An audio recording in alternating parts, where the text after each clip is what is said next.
ഒരു ദിവസം നാം ഉണരുമ്പോൾ രാത്രി കിടക്കുന്ന സമയം വരെയും ഒരുപാട് ശബ്ദ കോലാഹലങ്ങളുടെ ഇടയിലാണ് നാം ജീവിക്കുന്നത്.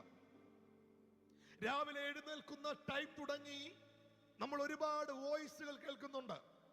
ഭാര്യയുടെ ശബ്ദം, ഭർത്താവിന്റെ ശബ്ദം, മക്കളുടെ ശബ്ദം, മൊബൈൽ ഫോണിനകത്ത് വരുന്ന ഫോൺ കോളുകളുടെ ശബ്ദം, വാട്സാപ്പിനകത്ത് വരുന്ന മെസ്സേജുകളുടെ ശബ്ദം, റേഡിയോയുടെ ശബ്ദം, ടെലിവിഷൻ ഓൺ ചെയ്താൽ വാർത്താ ചാനലുകളിലുള്ള ചർച്ചകളുടെ ശബ്ദം, വെളിയിൽ ഇറങ്ങിയാൽ വാഹനങ്ങളുടെ ശബ്ദം, നാട്ടുകാരുടെ ശബ്ദം, ഇങ്ങനെ ഒരുപാട് ശബ്ദങ്ങളുടെ ഇടയിലാണ് നാം ജീവിക്കുന്നത്. എന്നാൽ ടെലിവിഷൻ അകത്ത് കേട്ട ചാനൽ ചർച്ചയുടെ ശബ്ദത്തിന് നിങ്ങളെ രൂപാന്തരപ്പെടുത്താൻ കഴിയില്ല.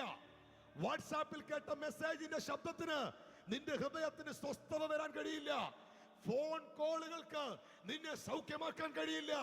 എന്നാൽ നീ കേൾക്കുന്ന ദൈവത്തിന്റെ ശബ്ദത്തിന്, ദൈവത്തിന്റെ വചനത്തിന് നിന്നെ വിടുവിക്കാൻ കഴിയും, നിന്നെ ആശ്വസിപ്പിക്കാൻ കഴിയും, സമാധാനിപ്പിക്കാൻ കഴിയും, സൗഖ്യമാക്കാൻ കഴിയും, അത്ഭുതത്തെ ചെയ്യാൻ കഴിയും.